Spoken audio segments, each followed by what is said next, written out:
Selamat datang kembali di pembahasan mendalam kita. Hari ini kita mau gali bab 3 dari bukunya David Weinberger, Everyday Chaos. Judulnya nih lumayan bikin mikir, melampaui persiapan, tanpa antisipasi. Iya, judulnya aja udah langsung nantang ya. Cara kita mikir soal masa depan gitu. Biasanya kan, naluri kita itu nebak-nebak, terus siap-siap. Antisipasi lah istilahnya. Nah, si Weinberger ini kayak ngajak kita nanya, apa iya cuma itu caranya? Gimana kalau ada cara lain yang malah, nerima aja ketidakpastian itu? Pendekatan tanpa antisipasi atau unanticipation ini nih yang seru buat dibahas. Maksudnya bukan jadi pasif atau cuek ya, tapi lebih ke gimana kita manfaatin teknologi digital, internet terutama, buat bikin strategi yang nggak melulu bergantung sama tebakan kita soal masa depan. Menarik sih gimana teknologi bisa ngubah cara kita hadapi masa depan yang nggak pasti ini. Iya kan? Oke deh, mari kita bedah lebih dalam lagi ya. Tapi sebelum kita loncat ke strategi baru itu, kayaknya penting juga ya buat paham dulu strategi yang tradisionalnya, biar kelihatan kontrasnya gitu. Setuju. Jadi dasarnya kan, dari dulu banget, manusia itu udah biasa ya, antisipasi masa depan, terus siap-siap. Ya kayak nenek moyang kita lah, bikin panah kan gak cuma buat hari itu aja, tapi buat besok-besok juga. Persiapan. Terus lompat ke era industri, ada Henry Ford. Dia kan lama banget tuh ngerancang Model T, yakin banget dia tahu pasar maunya apa, mobil kuat, tahan banting, harga masuk akal. Itu semua ya basisnya antisipasi. Dan contoh antisipasi dan persiapan ini ada banget di sekitar kita. Weinberger kasih contoh yang mungkin kita semua pernah ngalamin. Nyimpen sebotol cream of tartar di dapur sampai 40 tahun. Haha, iya banget. Buat jaga-jaga katanya. Padahal mungkin seumur hidup nggak kepake buat resep itu. Atau yang lebih ekstrim lagi, pisau lipat Swiss Army Wenger yang fungsinya sampai 87 biji. Siap buat apa aja, tapi apa iya efisien? Nah, ini kan nunjukin risikonya. Kita bisa jadi over-prepared, terlalu siap, atau under-prepared, kurang siap. Atau malah yang paling sering, misprepared, salah siap gitu. Dan semua salah persiapan ini ada ongkosnya, nggak gratis. Ongkosnya bisa gede banget malah. Weinberger kasih data di Amerika tuh, sekitar 40% makanan kebuang tiap tahun. Nilainya 165 miliar dolar. Gila ya? Itu seringkali karena kita beli kebanyakan, antisipasi takut kurang. Di industri lain, kayak PC dulu, sering banget kelebihan stok karena salah prediksi pasar. Atau penerbit buku, nyetak kebanyakan, akhirnya sampulnya disobek buat bukti retur. Dan lucunya, biaya kayak gitu sering dianggap ya cost of doing business aja. Biaya wajar lah. Kenapa? Ya karena kayaknya nggak ada cara lain selain nebak-nebak aja. Nah, disinilah poin pentingnya. Weinberger bilang di era digital ini, kita tuh udah punya alternatif lain. Strategi tanpa antisipasi atau unanticipation. Oke, unanticipation? Sekali lagi ya, ini bukan berarti pasrah. Justru kebalikannya. Kita manfaatin kekuatan teknologi digital sama internet buat bisa respons kebutuhan secara real time. Nggak cuma nebak dari jauh-jauh hari, teknologi ini bikin kita jadi nggak perlu tahu persis apa yang bakal terjadi. Dan yang seru, strategi ini sebenarnya udah banyak kita lakuin loh selama 20 tahun terakhir ini. Kadang kita nggak sadar aja. Iya, udah meresap gitu ya. Nah, ini bagian menariknya. Kita lihat contoh konkretnya yuk. Misalnya, gimana ini berlaku di pengembangan produk baru? Nah, kalau soal produk baru, konsep minimum viable product atau MVP itu pas banget jadi contoh. Setuju banget. MVP ini kan kayak ngebalik logika lama ya, yang desain dulu, bangun, baru jual. Kalau MVP kan, kita luncurin produk dengan fitur paling minimalis tapi penting. Cukup buat dipakai lah ya. Iya, cukup buat narik pengguna awal. Tujuannya bukan buat langsung laku keras, tapi buat belajar dari pengguna beneran. Jadi urutannya kebalik. Luncurin, pelajari, baru kembangin sesuai masukan. Nggak perlu judi gede nebak semua maunya pasar di awal. Tapi kan ada resiko, kalau produknya minimalis gitu, ntar pengguna kecewa di awal, rusak reputasi, gimana? Itu pertanyaan bagus. Kuncinya mungkin di ekspektasi sama komunikasi ya. MVP kan bukan asal jadi. Dia harus viable, punya nilai inti. Dan penting banget, perusahaannya harus jujur bilang ini versi awal, terus aktif minta dan respon masukan. Malah, pengguna yang dilibatin gini sering jadi loyal loh. Betul. Weinberger kasih contoh IMVU, aplikasi avatar 3D itu. Mereka sengaja luncurin produk belum jadi, ada bug-nya pula. Awalnya mereka mikir, pengguna pasti pengen avatarnya bisa jalan kayak di game lain. Kayak The Sims gitu ya? Iya, tapi karena bikin fitur jalan itu ribet, mereka tunda dulu. Solusi sementaranya, avatar bisa teleportasi aja. Pindah tempat instan. Terus, gimana reaksi pengguna? Nah, ini dia kejutannya. Pengguna malah suka banget sama teleportasi simpel itu. Katanya lebih keren, lebih praktis daripada animasi jalan di The Sims waktu itu. Coba bayangin kalau IMVU udah habis waktu dan duit banyak buat bikin fitur jalan yang ternyata nggak gitu diminati. Wah, iya juga ya. Jadi MVP ini bisa ngurangin faktor untung-untungan. Kalaupun teleportasinya dibenci, mereka bakal tahu cepat dan bisa fokus perbaiki. Contoh lain kan Dropbox ya? Iya, Dropbox. Awalnya cuma fokus satu hal, sinkronisasi file antar komputer yang gampang banget. Fitur bagi file, backup otomatis, itu semua baru muncul belakangan. Berdasarkan apa yang ternyata dibutuhin dan diminta pengguna. Slack juga gitu kan? Mulai dari yang simple banget buat komunikasi tim. Pendirinya, si Stuart Butterfield itu, kan terkenal banget ya, responsif sama ribuan masukan pengguna tiap bulan. Dia nggak coba nebak semua fitur komunikasi dari awal, tapi ngebangun bareng penggunanya. Jadi intinya dari contoh-contoh ini, fokusnya geser ya, bukan lagi soal nebak benar di awal, tapi soal bikin mekanisme buat belajar dan adaptasi secepat mungkin pas produk udah di tangan pengguna. Biar nggak rugi gede gara-gara salah tebak. Pertanyaannya jadi gini, ngapain repot-repot antisipasi semua skenario kalau bisa luncurin sesuatu, belajar langsung, terus adaptasi cepat? Nah, ini nyambung banget sama pendekatan agile development di software. Nah, iya. Agile ini kan beda banget ya sama cara manajemen project lama yang kaku, kayak TQM atau best practices, yang kadang udah kayak aturan mati. Pendekatan lama kan seringnya asumsi kita udah tahu kualitas atau produk jadi itu kayak apa dari amal.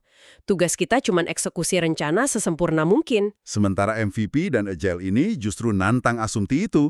Kualitas dan kebutuhan terbaik itu seringnya baru kelihatan pas proses jalan, lewat iterasi dan adaptasi. Contoh paling dramatis mungkin pas penyelamatan situs healthcare.gov di Amerika ya.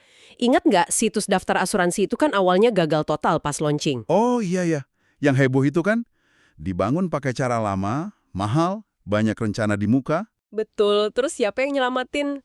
Tim kecil developer Silicon Valley, Tech Search namanya. Mereka datang pakai pendekatan agile, kerja siklus pendek, rilis perbaikan terus-menerus, adaptasi sama masalah yang baru muncul. Hasilnya, situsnya beres cepat, fleksibel, dan katanya biayanya cuma 1/50 dari proyek awal. Gila kan? Ini pelajaran penting banget sih. Proyek pemerintah segede itu aja bisa berhasil justru karena nggak terlalu kaku sama rencana awal. Fokusnya, respon masalah pas muncul, bukan mencegah semua masalah hipotesis. Oke, tadi udah contoh di produk sama proyek. Gimana strategi tanpa antisipasi ini muncul di area lain, Sam? Nah, konsep ini juga kuat banget dalam bentuk platform. Ini bukan cuma soal produk jadi, tapi soal bangun fondasi atau arsitektur teknologi yang sengaja dibikin biar bisa dipakai macam-macam, bahkan cara yang nggak kepikiran sama pembuatnya. Facebook contoh gedenya di sini. Ada cerita menarik tuh dari Sheryl Sandberg, pas awal jadi COO Facebook, dia kaget gitu. Kok ada 30.000 orang terdaftar sebagai developer Facebook? Padahal karyawan Facebook sendiri waktu itu cuma 2.600-an. Loh kok bisa? Siapa mereka? Ternyata kebanyakan itu developer luar perusahaan. Mereka pakai platform terbuka yang diluncurin Facebook tahun 2007 di acara F8 itu. Si Mark Zuckerberg waktu itu sadar, nilai terbesar Facebook itu bukan cuma aplikasinya, tapi social graph-nya. Peta hubungan antar pengguna itu ya? Temennya siapa? Minatnya apa? Iya, dan Zuckerberg tahu Facebook sendiri nggak mungkin bisa bayangin atau bikin semua aplikasi yang bisa manfaatin data jaringan sosial itu. Nggak bakal kekejar. Jadi daripada nebak dan bikin sendiri, dia buka pintu aja lewat platform F8 itu. Persis. Dia sediain API kayak colokan standar, biar program lain bisa interaksi sama data atau fungsi Facebook secara terkontrol. Idenya simple. Biarin aja orang lain, developer di luar sana, coba bikin aplikasi dan layanan mereka sendiri di atas platform Facebook. Hasilnya gimana? Luar biasa! 6 bulan aja udah ada 25.000 aplikasi baru dibikin pihak ketiga. 2 tahun kemudian, katanya, nilai gabungan perusahaan-perusahaan yang numpang di platform Facebook itu hampir sama kayak nilai Facebook sendiri. Ini kan nilai masif yang sama sekali nggak diantisipasi, bahkan mungkin nggak kebayang sama Facebook awalnya. Wow, gila juga ya dampaknya platform terbuka itu. Dan nggak cuma Facebook, banyak contoh lain. Koran The Guardian di Inggris buka API biar developer luar bisa pakai konten berita mereka cara baru buat perluas jangkauan web mereka. National Public Radio di AS juga bisa cepet banget bikin aplikasi iPad pas iPad baru keluar. Karena mereka udah punya API buat fungsi dasar kayak cari konten, autentikasi. Pengembang tinggal fokus bikin tampilannya aja. Bahkan di game, modding, pas pemain modif game jadi pengalaman baru itu kan udah lama. Ingat Castle Wolfenstein jadi Smartfenstein? Belakangan, developer kayak id Software malah dukung modding kasih alatnya. Lalu ada GitHub ya, itu kan platform raksasa buat kolaborasi kode. Bikin gampang banget pakai ulang kode orang, modif, fork, bangun di atas kerjaan orang lain. Sekarang malah dipakai buat nulis bareng, analisis data, macam-macam di luar software. Jangan lupa juga ide pemerintah sebagai platform dari tim O'Reilly. Pemerintah nggak usah bikin semua layanan digital, tapi sediain fondasi data dan API publik yang aman, biar warga, startup, komunitas bisa bikin solusi inovatif sendiri tanpa birokrasi ribet. Tim Tech Search yang nyelamatin healthcare.gov tadi kan jadi cikal bakal US Digital Service sama 18F yang coba nerapin ini. Semua contoh platform ini polanya sama ya. Nilai baru sering muncul dari interaksi dan penggunaan yang nggak direncanain sama pembuat awalnya. Platform ini benar-benar ngubah cara kita interaksi sama teknologi dan info. Bikin inovasi muncul dari mana aja. Tapi ini bukan berarti kita bisa benar-benar tanpa persiapan sama sekali dong ya. Spontanitas kan perlu fondasi juga. Nah, itu poin penting banget. Tanpa antisipasi itu bukan berarti nol persiapan atau jadi kacau. Weinberger kasih contoh bagus, FUCAM. Itu kan unconference, konferensi tanpa agenda tetap dari tim O'Reilly. Konferensi tanpa agenda. Gimana tuh? Meskipun dibilang tanpa agenda, acaranya itu justru direncanain rapi banget biar bisa muncul diskusi dan kolaborasi yang nggak terencana. Maksudnya gimana? Direncanain biar nggak terencana. Agak bingung. Gini, penyelenggara siapin infrastruktur kunci, tempat enak, makan minum cukup, internet kenceng, papan tulis di mana-mana buat ide. Terus mereka bikin aturan main simple. Semua peserta diharapkan kontribusi entah pimpin diskusi atau ikut aktif. Ada struktur minimal biar orang nyaman bagi ide, tapi cukup fleksibel biar agenda bisa kebentuk organik sesuai minat peserta saat itu. Oh, jadi persiapan matang di infrastruktur dan aturan main dasar itu yang justru bikin spontanitas bisa muncul produktif? Betul sekali. Persiapan fondasinya itu yang penting. Jadi sekedar buka API atau rilis kode jadi open source saja kadang nggak cukup. Perlu bangun komunitas, kasih dokumentasi bagus, dukungan teknis, biar ketidakterdugaan yang produktif itu bisa tumbuh. Oke, paham. Jadi ada persiapan, tapi fokusnya beda ya? Bukan persiapan untuk hasil spesifik, tapi persiapan untuk memungkinkan berbagai hasil muncul. Tepat. Dan kalau kita tarik lebih jauh lagi, apa sih fondasi paling dasar yang bikin semua strategi tanpa antisipasi, ini MVP, Agile, platform terbuka bisa jalan skala global? Ya internet itu sendiri jawabannya. Buku The Power of Pull tadi kan nyambungin platform terbuka ke pergeseran dari model push, dorong produk ke pasar, ke pull, narik kontributor luar. Tapi internet kan yang bikin pull ini bisa segede sekarang. Tahun 1984 soal prinsip end-to-end dari Salzer, Reed, Clark. Argumen utamanya mungkin agak aneh di awal, jaringan komunikasi terbaik itu yang nyediain fungsi atau layanan paling sedikit di inti jaringannya. Loh kok paling sedikit? Bukannya harusnya sebanyak mungkin. Logikanya gini, perancal awal internet mungkin udah nebak nanti pengguna butuh mesin pencari. Tapi kalau mereka bikin satu mesin pencari resmi di dalam protokol inti internet, mesin pencari itu cuma bakal kerja sesuai bayangan mereka waktu itu. Jauh lebih baik kata prinsip end-to-end kalau jaringan inti fokus ke tugas dasar aja. Kirim paket data dari ujung ke ujung seandal mungkin, nggak peduli isinya apa. Oh, jadi kecerdasan dan layanan spesifiknya, kayak mesin pencari, email, video, dibangun di ujung-ujung jaringan aja? Di komputer pengguna atau server aplikasi? Betul. Dengan bikin inti jaringan tetap bodoh dan netral, itu memungkinkan siapa saja di ujung jaringan buat inovasi dan bikin layanan baru di atasnya. Makanya bisa muncul Google, terus Bing, terus DuckDuckGo, dan mungkin nanti ada lagi. Mereka semua bisa bersaing dan inovasi karena internet nggak maksa satu solusi bawaan. Ah, ngerti sekarang. Jadi netralitas jaringan itu penting banget ya buat inovasi tak terduga ini? Tepat. David Reed, salah satu penulis paper itu, bilang mengoptimalkan jaringan buat satu layanan tertentu berarti bikin dia kurang optimal buat layanan lain. Ini inti masalahnya kalau terlalu banyak antisipasi fitur spesifik di infrastruktur dasar. Makanya isu netralitas net itu relevan banget. Jaga jaringan tetap netral itu sama aja jaga potensinya buat penggunaan yang nggak kita antisipasi. Konsekuensinya emang luar biasa sih kalau dipikir, karena internet nggak didesain buat satu hal spesifik. Akhirnya, dia jadi berguna buat hampir segalanya. Dari awalnya cuma buat data riset antar kampus, sekarang buat ngobrol video global, kerja bareng, belajar, hiburan, belanja, sampai kontrol lampu di rumah. Generasi sekarang mungkin nganggap ini biasa aja ya.